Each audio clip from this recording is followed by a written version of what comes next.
Hey everybody, welcome to a new series. This one is called the French defense. You may have heard of it. It's actually an opening that doesn't really get a good reputation at the highest levels of chess, but guess what? I'm here to remind you that it actually works really well, probably up until about 2000 ELO. So this is the structure. This is the main idea for black, is the c5 move to target the center. Of course, there are other lines, but this is the structure you want to familiarize yourself with. And obviously on a board, there are many different ways it could look. There's the exchange. We're gonna talk about how to make that position fun, exciting, and not boring and symmetrical as best we can. There's the win hour, the tirage, and of course we look at all these. And then most common, the advance. And I tell you, every single person is gonna blunder a pawn on d4 or b2 that's under 1200. It's just how it works. So it's a really fun opening. I think it works really well. Does not get enough credit, and I hope you guys learn a thing or two and are able to implement it in your games. I'll also add that it's really, really good with the stone wall as well. It synergizes really well because against the stone wall, the only thing that I don't want you guys to play the stone wall against is, guess what? Pawn to e5. So it kind of works well. Instead of playing that stone wall, you start with these two moves and switch to the French.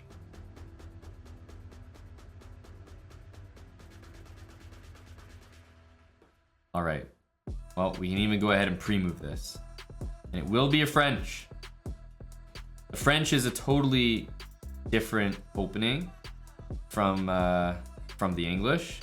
It's a totally different language. The English is kind of, slower pace, positional. And to some extent, the French has a lot of positional elements to it. But one thing the French does is it immediately hands over a lot of space to your opponent. So I wouldn't say the French is the easiest opening, or not that it's not the easiest, but it's not the one I would recommend most beginners to just learn as their first opening, because why would you immediately want to just start with less space than your opponent? But I'm hoping that over the course of this speed run that you get more comfortable playing with less space. You learn some positional ideas, and as well as some common setups that you can utilize. For example, my opponents played the exchange French. Everybody hates the exchange French. I'm gonna repel this bishop, and I'm gonna go for a setup here that I like to use, which is knight e7, knight c6, bishop out to f5 or g4, and queen d7, and maybe long castle. Usually works really well. Let's go support our knight here. Happy to hit the bishop next, because if I were to get the bishop pair for nothing, that'd be great. Knight c3 is like a little bit of a tricky move in the sense that now if he takes here, if I take with the knight, knight takes d5 is going to win him a pawn. So he's kind of saying, look, I want to do that. So I am going to take the time here to defend this pawn with the bishop so I can still recapture with the knight. Not necessary 100%. I still like my position by taking with the pawn, but for the moment I'm gonna try to keep my pawn structure intact. Notice how great this pawn is, covering all the squares the knight wants to go to. Same with this pawn, taking control of the central square. We got the bishop pair now. White's got a pawn fixed on a dark square, and this is what I'm saying. Already some positional themes are coming out. I have the bishop pair. Light squares are probably going to be very important in this game. So let's wait and see. I'm still going to stick with my queen d7 idea. One thing to point out is if you guys are ever playing against the bishops, probably you actually want to do something like what my opponent's doing here. I don't know if he's intending it, but bishop f4 trades away his bishop for my bishop of the same color. And that would be about as good as he can do in his position. Right, he wants to make that trade. So I'm gonna still go queen d7. If he goes bishop here, I'm not interested in that trade. So you'll see me probably either play bishop back or maybe bishop b4. But I don't want to just trade bishops there. Okay, he's long castled. I don't mind either move in this position, actually. I think they're both okay. I'm going to choose the long castle as well. Still, I want to deal with bishop f4, and I was actually considering maybe going g5, but when I'm not castled, I think you don't want to You don't want to get frisky. Not at all. Okay, knight here. He's after my bishop. Not the worst trade for me because we still have opposite bishops there and I can still launch some decent attacks. But I do feel that I should at least consider keeping the bishop first. But really the trade I don't want is that. Surprisingly, I actually don't mind trading knight for bishop. But it's bishop for bishop that I'm left with this guy, which could be, in some cases, weak. So I'm actually probably going to let this happen. Maybe bring the rook over. Even just starting with g5, kind of like that. Let's go g5. Take control of some squares. Whenever you have opposite bishops, it's usually a really good idea in the middle game to put your pawns on the opposite color as best you can. So, for example, if this happens, I'm going to want to play moves like b6, king b7, maybe h6, hold this together. Should be doing well there. Okay. h5 is not h4 is not a bad move. I'll probably support it with h6. You see how this pawn structure kind of gives me maybe a nice f5 square for my bishop. Can't be harassed by the knight. Stops bishop f4. So I think there's a few good things about my setup here. Bishop here and takes on f3 is very tempting. I'm not gonna lie. For the moment though, I'm a little bit attached to the b6 move I was talking about. Again, dark square pawns with light square bishop. Like when you have opposite bishops, usually a good idea. King b7. Okay, he does go h4. I think it's a good move. If I go g4, the knight moves, g3, and bishop f4. And I don't love that, so I'm just going to play h6 and solidify here. If he takes and I take this way, the knight gets the e5 square. So again, I'm not interested in that. g3, I would say it's a mistake. You'll notice what's happening here. He's putting pawns in the same color of his bishop. I'm putting them in the opposite color. It means that things like this are going to be pretty weak for me to attack. I'm not winning material just yet, I don't believe, but I'm close. Close to winning something, I would say.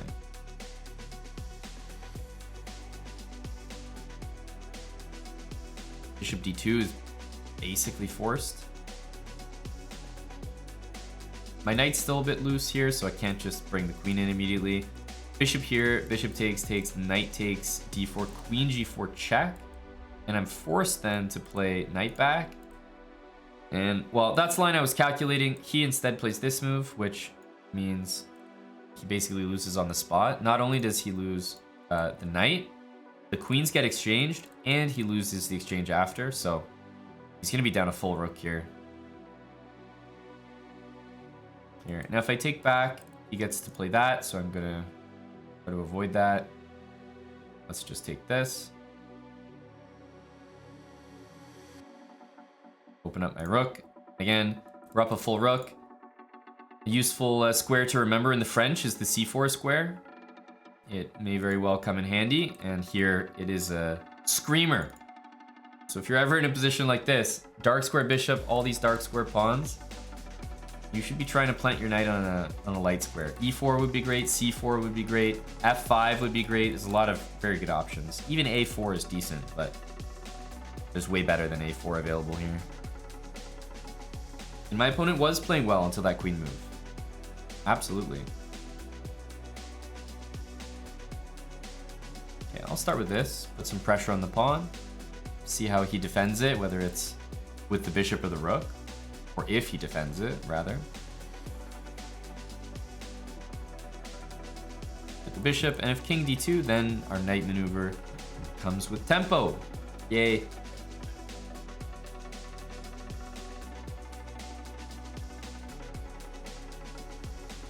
I was gonna play this. Maybe rook e2. I think I'm gonna go rook h2 instead. The bishop is kind of running out of squares, and bishop e1, rook c2, or knight takes d4 should be kind of decisive. a3, not that helpful for him, and the rook is gonna get to the second rank.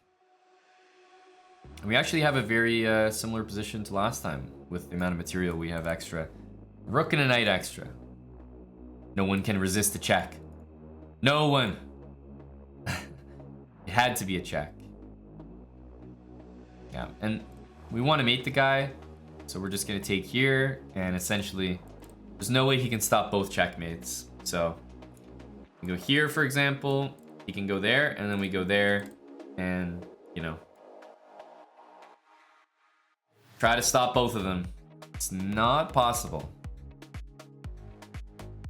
You always got to respect the spike check, though. All right. C3. Inconspicuous. Stick with our E65 here.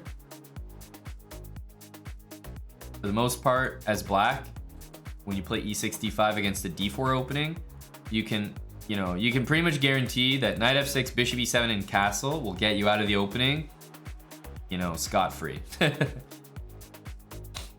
It'll get you out of there. All right, so we're castled. Essentially, I see C3, and I see my opponent not even castled yet. To me, white's playing a very slow, passive opening. I'm playing C5. I want to develop knight C6. I see this move. I'm thinking the exact same way as the last time we saw this. Remember, I said, you don't need to play G3 and E3. It's a really bad combination. Usually if you play G3, you want E4 or just leave the pawn on E2. So I'm gonna play B6. I want to play bishop A6. Stop the castling and also just take control of these light squares. These are all mine now. Whoa! Holy cow! Welcome everybody. Did my opponent hear me? Saying you shouldn't play E3. He's like, okay, well, E4. Eat my shorts. Thanks, Anna, for the raid. Welcome, everybody. Was Anna playing in the puzzle event as well? Because I did, and I was knocked out. I was knocked out so quickly, which was interesting. And I really wanted to join the puzzle event, get knocked out quickly, because for so long I was wondering how Lawrence Trent felt, you know, the whole chess boxing event. It was definitely an interesting experience. Let's play bishop A6 here. You got a 40? Awesome. Go, Anna. Go, Anna. All right, I'm going to allow the move E4 to happen. Stop castling here. I'm just being an annoying opponent. Just an annoying opponent. All right. My knight's probably going to develop to C6, pressure on D4, and most importantly, preventing castling.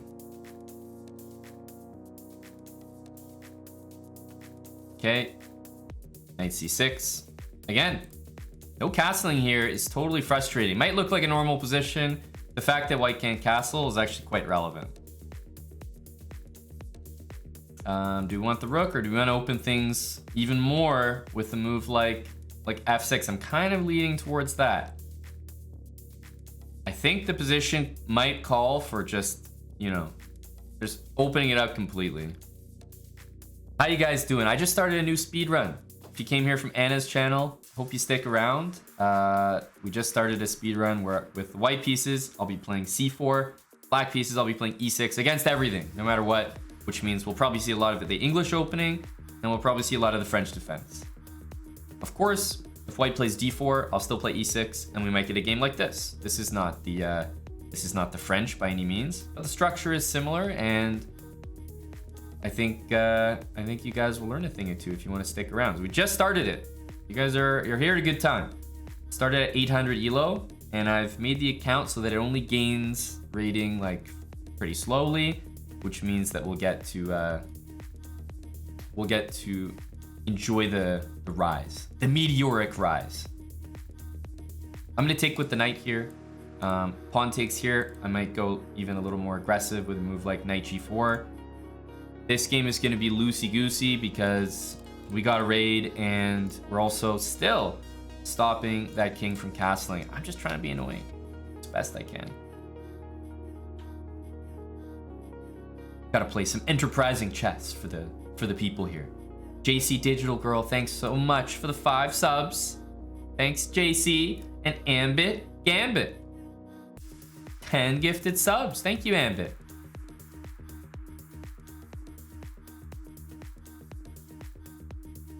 Queen d2, good move, good move. I was thinking about knight to e5 here, and I think I might end up doing that. It just gets into the tender squares in the position, and I'm not too invested in trying to win that pawn back on c5. So let's go for knight e5. I'm trying to involve all my pieces here. Bishop, knight, this knight. Bishop's not doing anything just yet, but we'll wait and see, again, what my opponent wants to do about that king.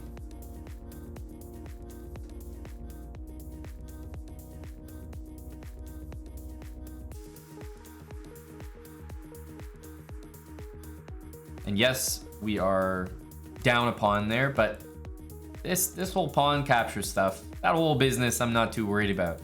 I'm saying, look, I'm playing knight d3 here, right? This has got to be the bee's knees. This has got to be good.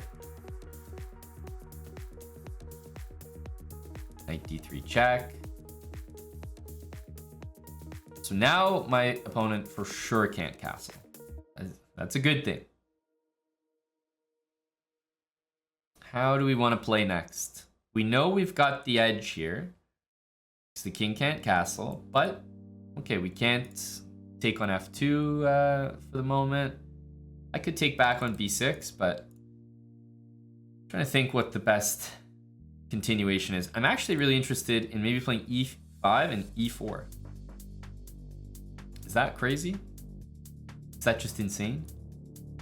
Because maybe my opponent wants to play bishop f1 next. The other thing is e5 might also potentially get d4 in, so I'm gonna play e5 here. Yeah, bishop g5, bishop takes g5, hits my queen. Not sure I love that. Okay, we do see bishop to f1, which I think makes a lot of sense. I'll play e4 to solidify that knight there.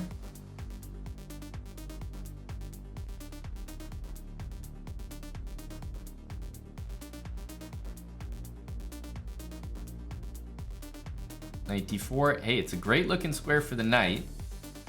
And I'm probably going to play queen takes b6 here. Queen b6, knight f5. It's not like it wins a piece, but you know, I do have to part ways with my bishop. Maybe I'm not super excited about, but I'll do this. I think it's okay.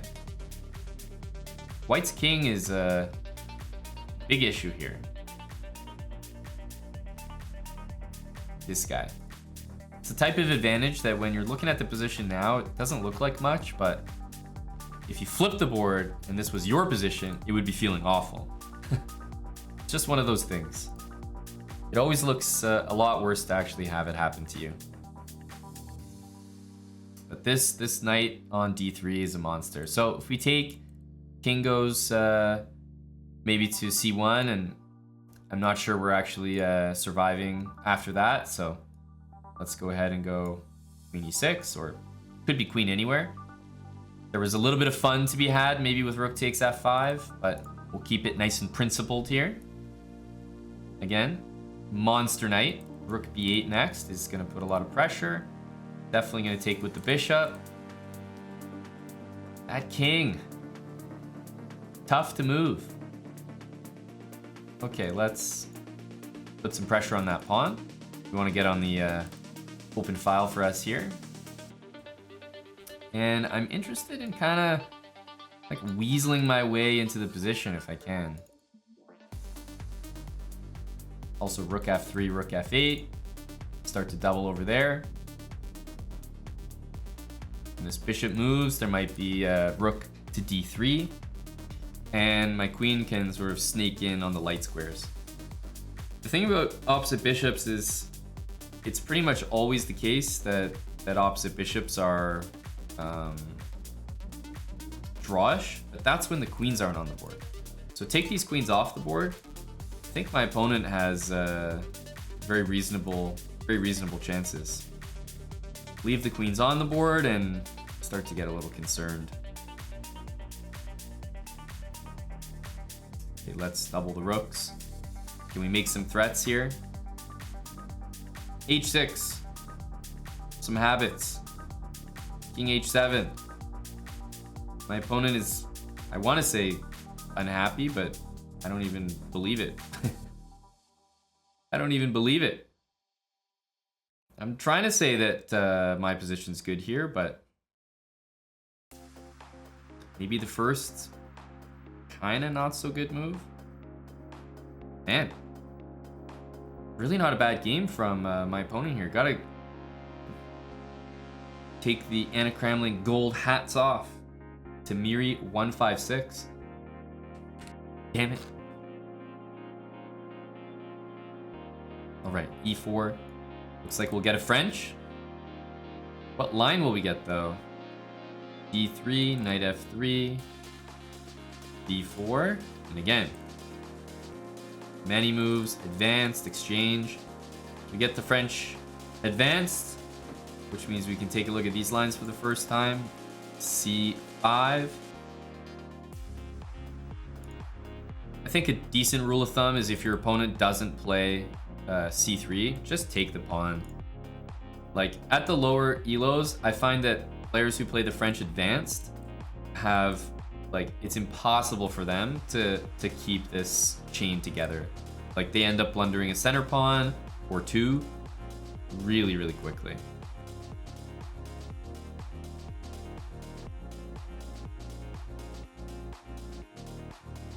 So I'll play Queen B6. I think a line that I like to do and that I think is really easy to show is to just trade light square bishops. But at the lower levels, I'm definitely gonna just put some pressure on the D pawn and see how they handle it.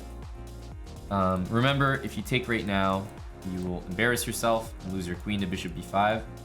Now, there's no bishop b5. So I'm very much able to take this pawn. Curious how my opponent's gonna handle this.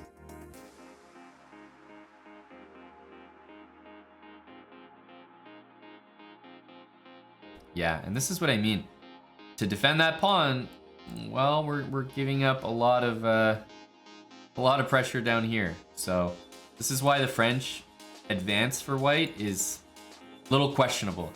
Usually doesn't go well for lower rated players. We're threatening to win a rook, so knight d2 makes sense. Knight a3, we win the piece. But after knight d2, queen takes c3. We're hitting the bishop, we're winning another pawn.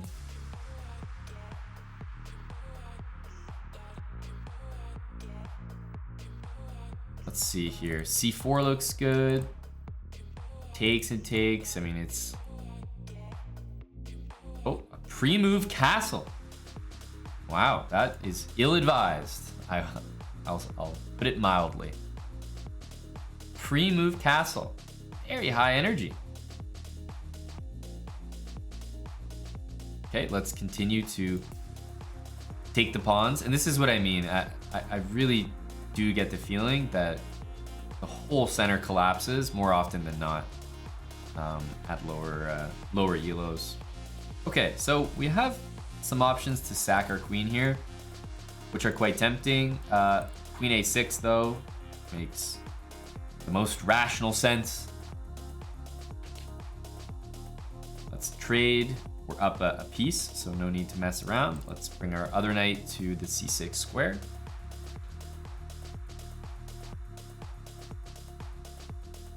And yeah, our opponent's actually going to resign here.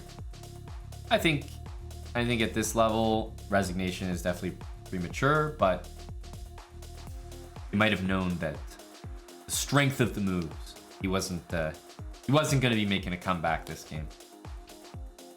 All right. We've got a French here. Yep. Exchange is really common, but advanced is surprisingly common at this elo, I have to say. So again, if my opponent didn't play c3, I was probably going to take it. Knight c6 you can start with. The reason I'm starting with queen b6 is I want to leave the option open to play this line, which I think is a easy one to play. But it's something to save for higher elo. For now, I'm gonna keep playing this and say, look, what are you gonna do about the center here? Bishop e3 always runs into that. I mean, look, guys, what am I saying? You know, the French is like, people play the advanced at 700-800 elo. They are asking for a free loss because ain't no way I'm trusting 7-800s to hang on to this pawn chain. So far, no one's been able to hang on to it for like more than 2 or 3 moves. So he's got to go here. Takes. I think at this point, like c4 is also kind of a nice move to take this guy later. Because look, if I take, there is, let's say, rook c1, but it's really just I'm spoiled for choice here. I can either take this pawn, allow rook c1, let him do his thing there, or I can play c4 and look to try to take c3 myself later. So, which one am I going to do here? Let's have a think. Which one? I think we're going to go c4. This looks really reliable.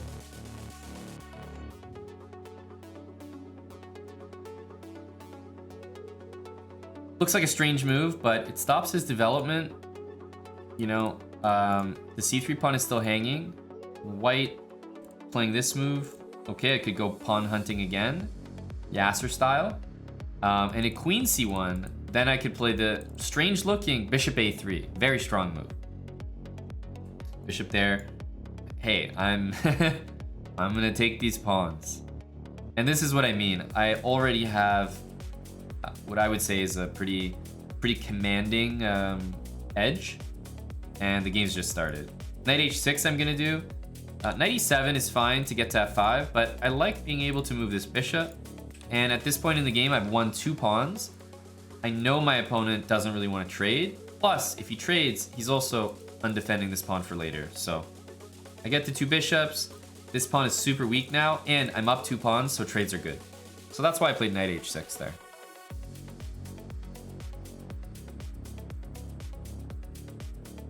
And for those wondering, I've pretty much just started the speed run.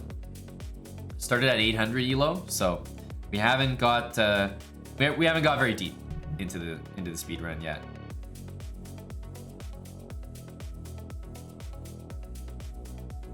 I'm gonna go here, or maybe a5.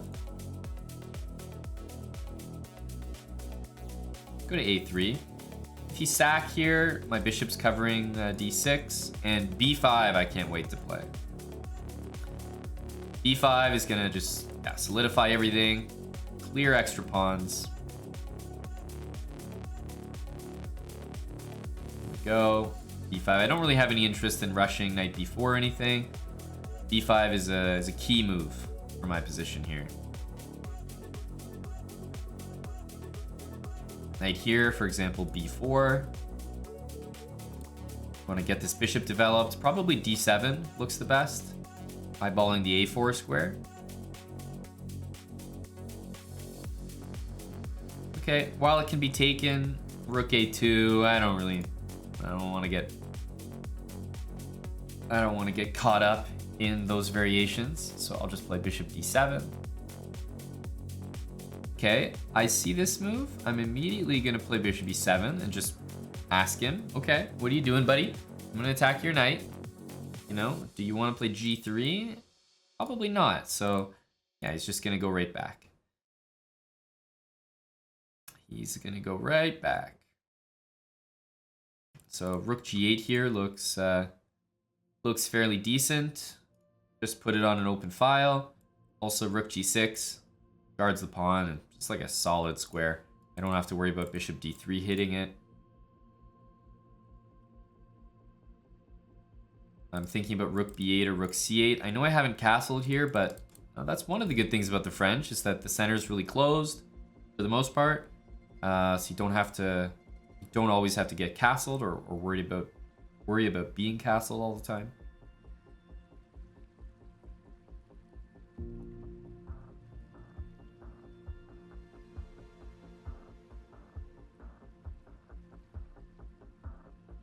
Okay, rook b2.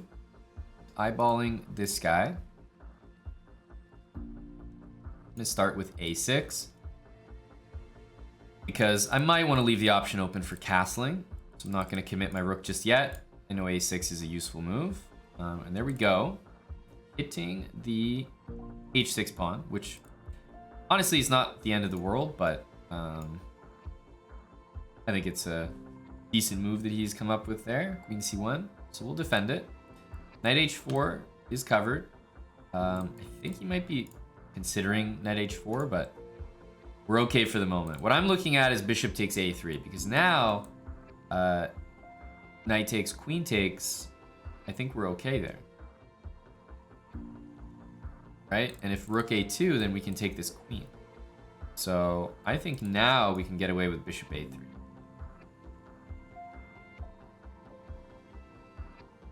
And now I have 3 connected pass pawns. I mean, this has to be good.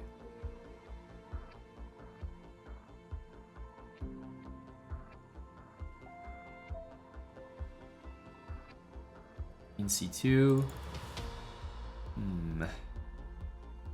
Rook a2 is not really a big threat or anything here. King f8 gets out of dodge. I don't really want to castle because there's a bunch of open lines towards me. Pushing the pawns is absolutely a great idea here. I think we're probably going to do something like that. I'm expecting knight h4, but if that happens, I don't care about my rook. I'll be taking that pawn on d4 in the center of the board. So we really just have to be prepared for some of his next moves here. So I am going to go b4, try to play b3. Again, knight h4, knight takes d4 looks really strong. Rook a2, b3 basically trades the queens there. Rook a2, b3, queen g6 does need to be taken into account though. Probably not something we want to allow. Okay, he goes queen b1. I'll make sure not to get our queen trapped here, but I'm gonna go b3.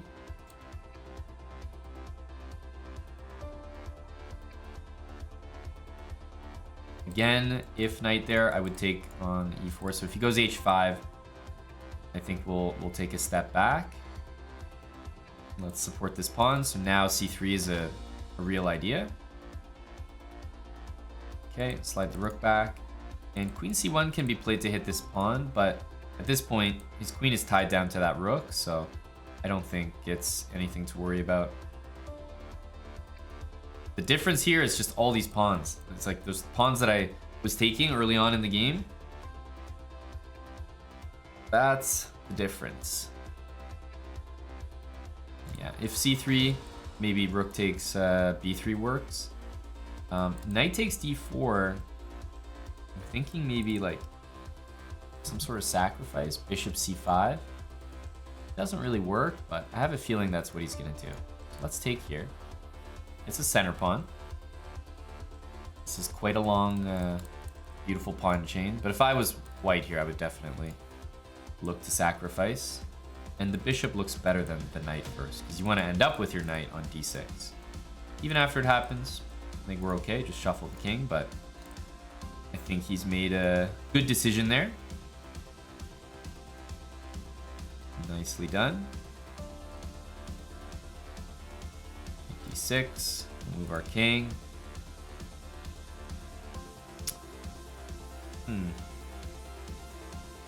I see some, I spy some sort of tactics here. King f8 is a nice safe move that I'm looking at.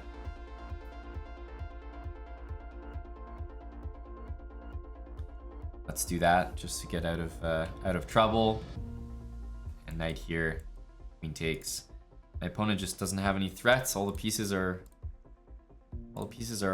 tied down here. Pretty much covering one pawn.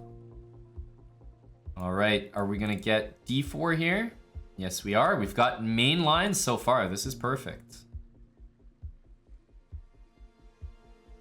I am not familiar with this main line. The old French into hanging the e pawn early on. All right, look, I'm no genius, so I'm gonna take. You're gonna have to show me why this is brilliant, because if I'm being honest, I don't see it. All right, so I'm up a pawn here, but we do have to respect white's position. For example, sometimes you play, I don't know, c5 just instinctively. Okay, bishop b5 check might come in. Not exactly what you want to see sometimes. f6, queen h5.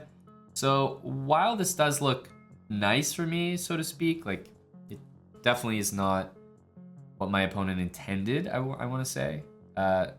Still, I think you have to respect white's position here.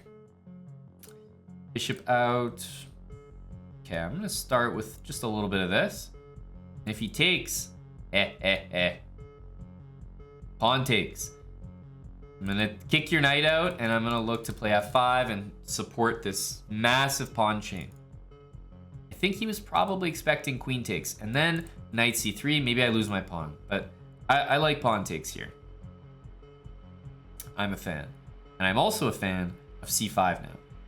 Now I'm going after this pawn. If you take, I'm more than happy to trade queens. I have the two bishops here. I have an extra pawn, and I'm already putting pressure. There's no bishop to support this. If you play c3, I'm probably going to take, and knight c6. Again, how do you defend the pawn? So I'm already feeling pretty good about my position, and interesting. Knight c3. Okay. So if I defend this pawn, then maybe d5. That I understand. I don't want to allow that. So I'm going to take. Yes, you can take my pawn, but remember, I still have that guy. Play f5, boot the knight out. Knight f6 is covered, knight d6 is covered. My mistake. Apologies. We actually do have a room available for you, sir. It's right here on the 6th floor. That's right. Yes. Come on in.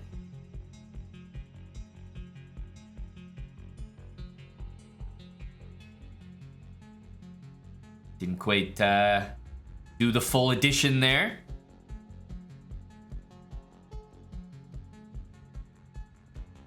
All right, bishop d7. Look, I'm interested in trades, right? I'm up a full piece.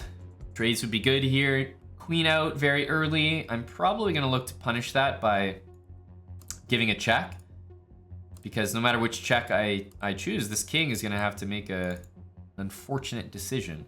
Queen b4 looks nice, but you know what? Technically c3, he gets castle. Now my pawn ends up on b2, so it's pretty damn good. But the fact he castles annoys me. It's too much though. I don't think he can play that. So yeah, let's give a check. Force that king out. Get moving, buddy. Where are you going? E2? Oh, he's going c3. He's a maniac. Castles, pawn takes. Oh, he's down a lot here though, guys. Plus, there's that to worry about at all times. How do we want to play here? Let's hit that queen. Queen h4. All right, it looks time to castle. The other kind of nice thing that we could try to do here is force a queen exchange. So something like rook g8, rook here, and queen e4. And that will definitely trade the queens. But it's kind of at the cost of some of my pawns. Not a big fan of that. So I'm gonna castle. Queen comes back to e7. Guards my b pawn. And you'll notice I actually have some pretty nice coordination here. Everything's covered for the most part.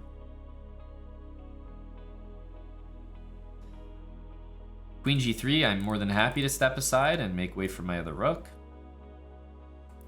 Rook here, I think we'll just play king h7.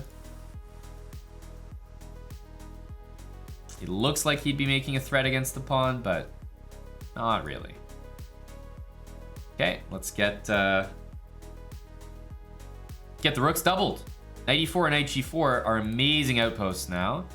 Knight g4 is not really an outpost, but it might take some squares away from the king. You can see some back rank issues happening.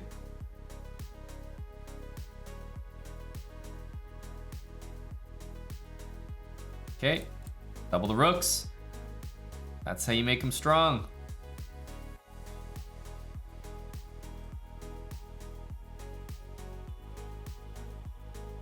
Yeah, knight e4 most likely. And if I can get my queen on this diagonal, I'll be very interested in that. Queen h4 or queen c5. Plus getting this rook down somewhere. We have an extra knight. We should have enough to make some pretty serious mating threats here. Knight here. Technically, there's queen g3. Not sure we want to mess with that.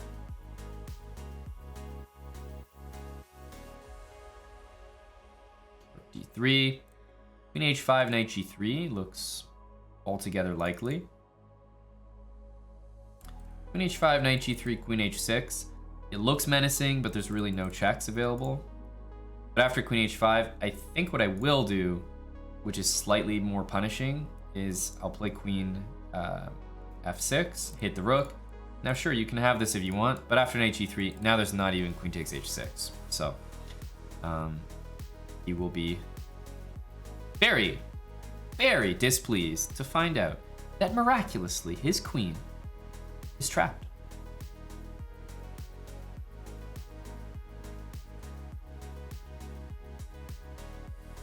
Sorry, buddy.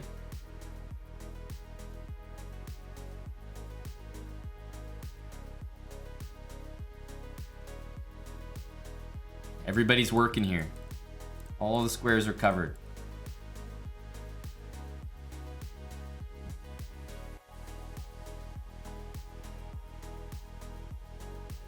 We might see the f7 pawn being captured here. It depends how he takes it. Queen f7, sure, forced. But guess what? Rook takes f7. Although queen takes f7 looks normal, there's actually queen d4 check. And we can win his whole queen. So he better take it with the queen if he wants to force me to recapture.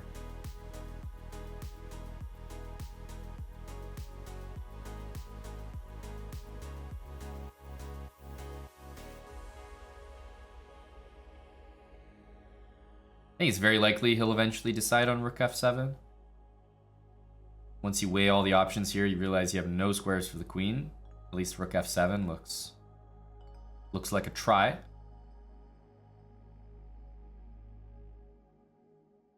Yeah.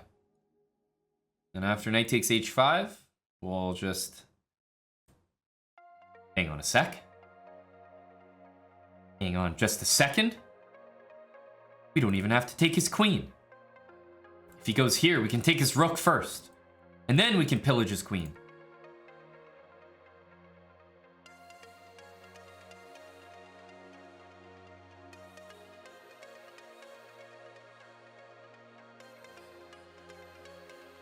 Don't think he's gonna make it here, guys. Don't think he's gonna make it.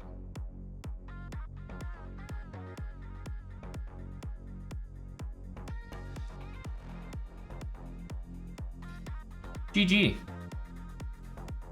Good game. What happened here? Let's remind ourselves. Oh yeah, knight f3. I mean, hey, he just handed me a pawn. Now this isn't like completely winning or anything like that for me, but to just already start off with just a clean extra pawn like that feels great. All right. We're gonna play e6 anyway. Now, of course, they can transpose with e4, but if they played c4, I would still go d5.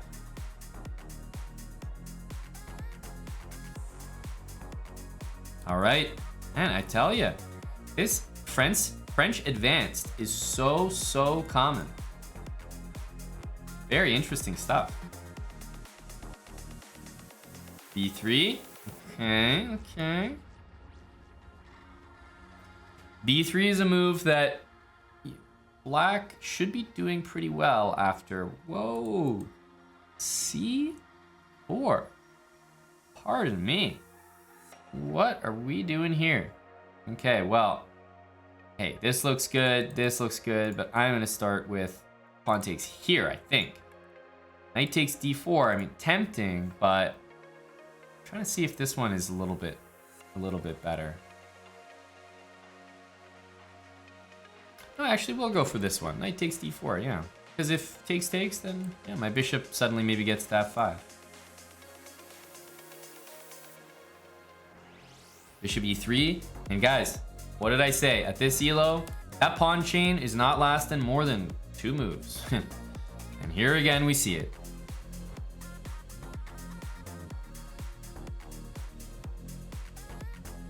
Let's attack that bishop. Very nasty if we get to take that. Double those pawns. At this point, we're pretty much not caring about this because getting the dark square bishop, doubling the pawns is worth, I mean, it's pretty much worth a pawn, probably more.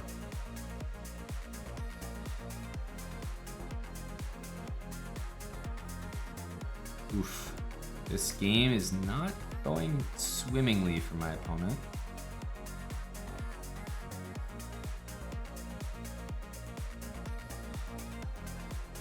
Trying to think how I want to develop here. You know, knight on c6 looks good, but at some point I kind of feel like I kind of have to deal with the threat of c takes d5, so I am going to take. I know it helps that bishop get developed, but our knight gets out here, bishop, bishop.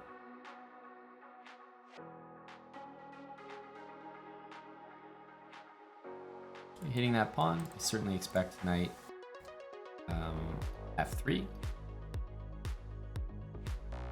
Did not expect that. Knight d6 is temporarily available, but after knight takes e5, it's not. And we can play a6 next. So I think knight f3 was really necessary there by my opponent. Okay, now it's played, but I think it's a little too late. There's a few options. Trades are good. I have 2 pawns, have the bishop pair as well. a6 is my next move to kick that knight out.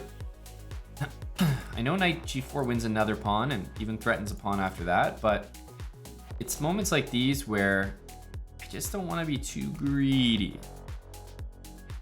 So I want to make sure that if I'm playing knight g4, it's definitely a safe move. And it looks safe, I gotta say. Let's go for it. I just don't want to be too much, you know? If I've got 2 extra pawns, that's already a very, very good advantage. I don't really need 3 pawns. Or if I have 3 pawns, I don't need 4 pawns, right? I can be content with what I have. Oh, but I'm not happy with what I have. Let's take another one. It's not good enough.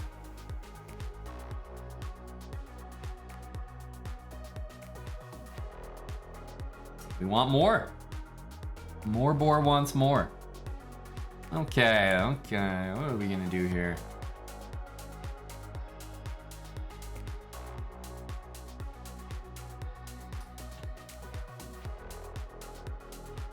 I mean, it's very hard to refuse that. That's for sure. I think we're gonna take this. Again, these squares are covered. Bishop d7 sort of gets developed with tempo here. The spirit of Yasser, that's right. He may have left, but I feel like he's still here. A little puzzle rush here.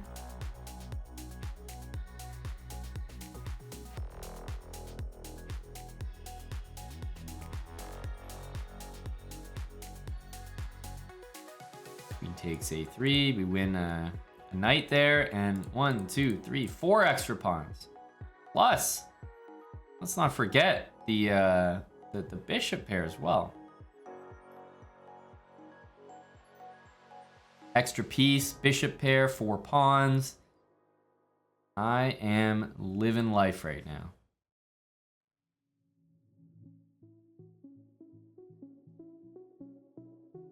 c5 is also protected.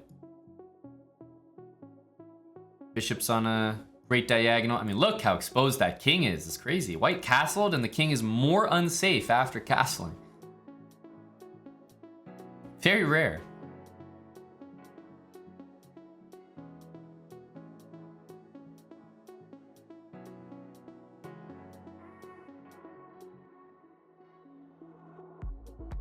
Oh, I have to do it, guys. I have to do it. Now, if my opponent even gets a small whiff that they can start taking my pawns, I'll end the game immediately. Don't even think about it. Get your hands off my pawns. Rookie 2, eh? Eh? Alright, alright. I'll go back to defense. We've done well. We've taken everything in sight. What are we up? 5 pawns? 5 pawns. I'm going for number 6, though. I need to hunt down number 6. And that pawn on B3 is looking mighty tasty, boy.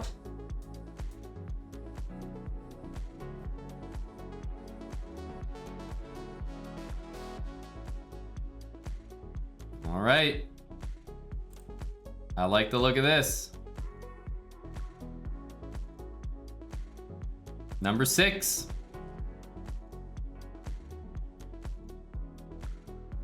And a big fork as well.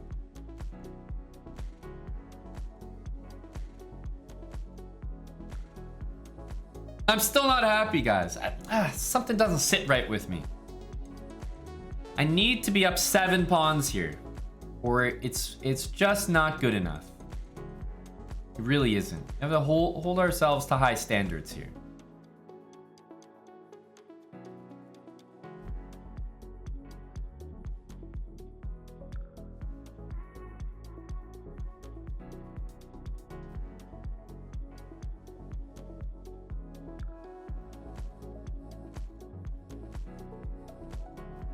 Okay. Double the rooks.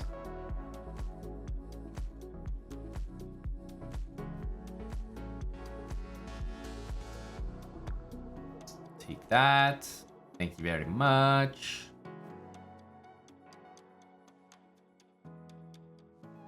Potentially winning the final pawn.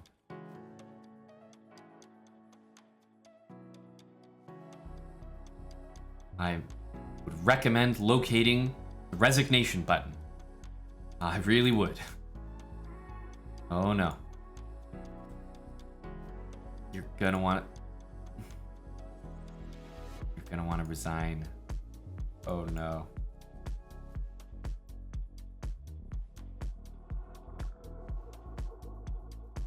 Well.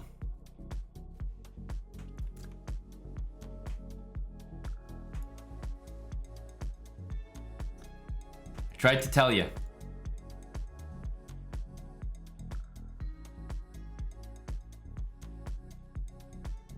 Yeah. Yeah. I tried to... Smart decision. Smart decision. New game. We're at 899. This one is for 900. We're playing a fellow Canadian here. We're playing the French. And these are the pretty much the only 2 French positions or variations that we've seen so far. I don't know what it is, guys. Is there some, like, I feel like nobody on planet Earth is recommending people to play the French advance, right? Is anyone, like, actively teaching people to do this? I don't think so. I can't think of anyone who'd recommend this.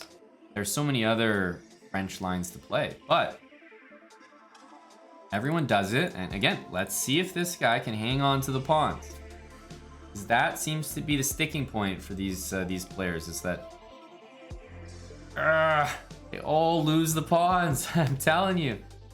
Nobody knows how to play the French advance, but everyone does it. And it's just free. It's just free pawns every single time. So I don't know who's recommending people to play the French advance, but ain't no way. I mean, you gotta stop. You gotta stop. French advanced should be a no-fly zone for 8-900s. Remember, I was gonna play Queen C3 or C4. Previous game I played C4. I'm gonna go for it again. Okay, rook here. Let's go ahead and take that.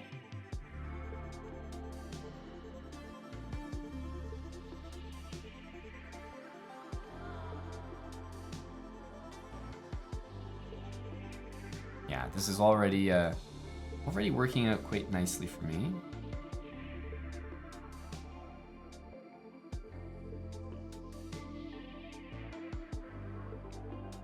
F5 square. It's the bishop. It's the d4 pawn. Knight takes e3. And queen takes is a fairly serious threat right now.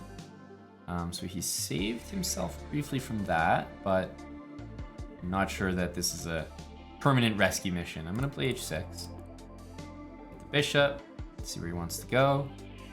d4 pawn is mine for the taking, so I'm not concerned.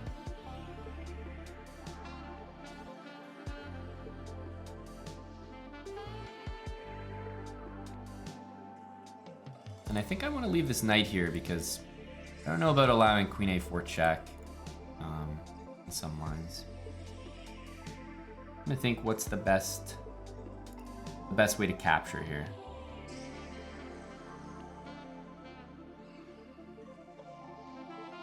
Now the other thing is if I take this way, I give him the e3 square.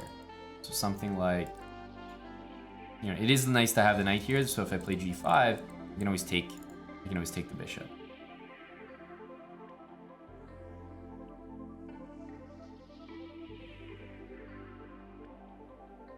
Let's go ahead and take this way. Yeah, there's bishop d7 if queen there, but I'm not a big fan. Like the b7 pawn loose, having to play bishop there. Well, let's just say I think things can go wrong. I'm gonna take with the queen, not venture in with the knight just yet. Leave my knight on c6. A noble steed. Bishop here, keeps defending that. Bishop here, I was gonna take this pawn, and again, 4 extra pawns. Guys, I'm talking about how difficult it is for lower rated players to maintain this pawn chain. It's so difficult. I've won every single one of those pawns, and it's move 15. I mean, this has got to stop.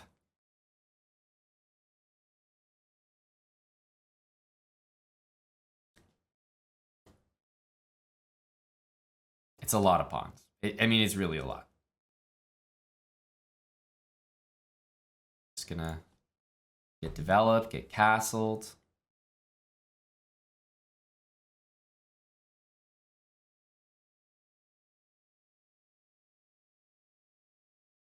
Okay, bishop c1. I actually think that's a fairly interesting move.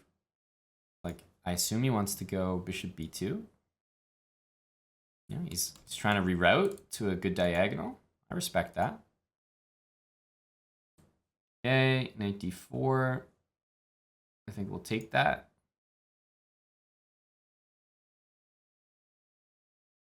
Hit the queen. Queen g4. I can throw in e5, which might look like I've missed. Bishop takes h6.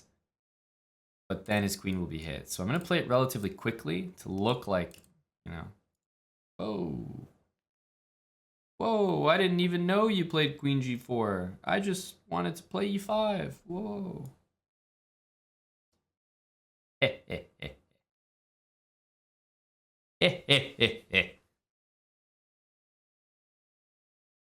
GG. We've crested the 900 mark. We made it to the end of another video on the French defense. I hope you learned something. Leave a comment down below. What did you think was the most important thing to remember from this video? Subscribe if you haven't already, and a reminder to click that bell to turn on post notifications so you don't miss our next video.